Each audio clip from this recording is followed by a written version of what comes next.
All right, today we're going to skip all the modern sleep hacks you've heard a million times. Instead, we're digging into some pretty profound traditional wisdom about how to get that deep, truly restorative rest. You could almost call it a sacred science. You know the feeling, right?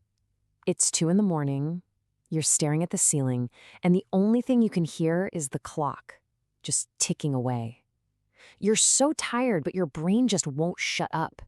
You flip the pillow, you turn over, again, but nope, sleep is nowhere to be found. And what do we usually do?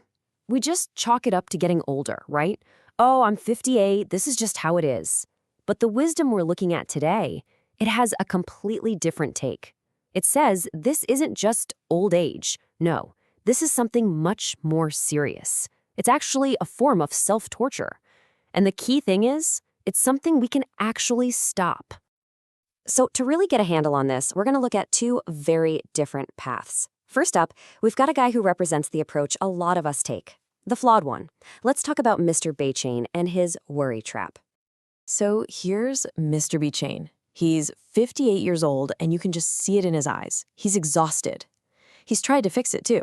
He went out and bought this super expensive 50,000 rupee mattress, thinking that would solve everything. But it hasn't.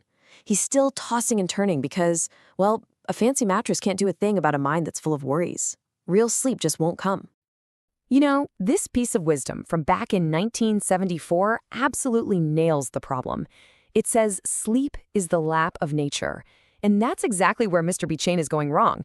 He's dragging all his worries into bed with him, almost like he's wearing a heavy winter coat. The advice here is so simple, but so powerful. You have to take off those clothes of worry before you even step into the bedroom. Okay, so the mattress didn't work. Mr. Beychain is getting frustrated, and he does what so many people do next. He reaches for a sleeping pill.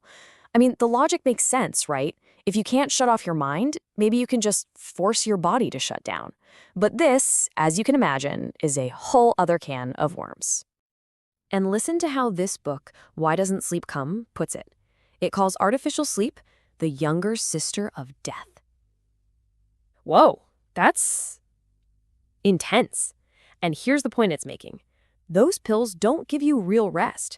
They just kind of numb you out. They relax your nerves, sure, but they don't rejuvenate you. They don't restore your energy. The only thing that can do that, according to this, is good old-fashioned natural sleep. All right, so Mr. Beychain's path is clearly not the way to go. It's a dead end.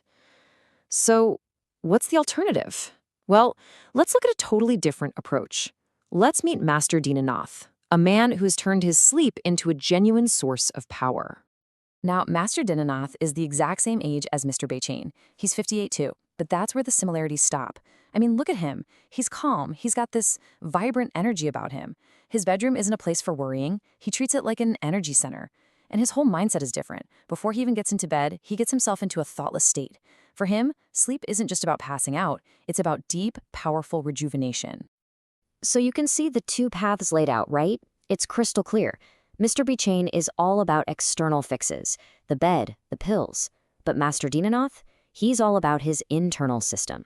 One guy drags his worries to bed, the other leaves his thoughts at the door.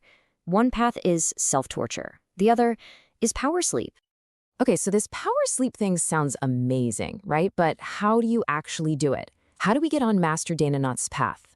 Well, thankfully, it's not some big mystery. There's actually a clear, actionable checklist. Let's break it down. All right, here we go, the 4 steps. Rule number 1, no worry. Your bedroom is a sacred space. It's for rest, and that's it. Full stop. Do your problem solving somewhere else. Number 2, no pills. This is huge. It's about learning to trust your own body's amazing ability to rest and heal itself. 3, no screen. We all know this one, but it's so important. The blue light, the constant information, it's just poison for a mind that's trying to wind down. Put the phone away. And finally, number 4, prayer or surrender.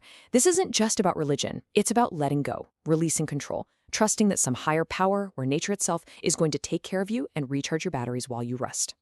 So when you boil it all down, the choice between these two paths really comes down to you. It's about taking responsibility. This isn't about being lucky or having good genes. It's about the system you decide to build for yourself every single night. And the message here is really simple. Stop making excuses. Stop being a victim of your sleepless nights. It's time to start building your system, your path to rejuvenation. All right, so let's just quickly recap the main takeaways here. First, sleeplessness is not just part of aging, it's a problem with your system. Second, throwing money at it with fancy beds or pills won't work because the problem isn't out there, it's in here. Real rest comes from an internal sense of calm. You've got a choice to make, the path of worry or the path of rejuvenation. And that 4-step checklist we went over, that's your blueprint to start earning that power sleep. And before we go, just a quick and important disclaimer. Everything we've talked about today is for educational purposes, and it's all based on the sources we've cited. This is not a substitute for professional medical advice. So please, if you have any health concerns, make sure you talk to a doctor or a healthcare provider. So that's it for this one. The question is, are you going to continue on the path of self-torture, or are you ready to start building a system for truly powerful sleep? Shubhratri. Jai Hind.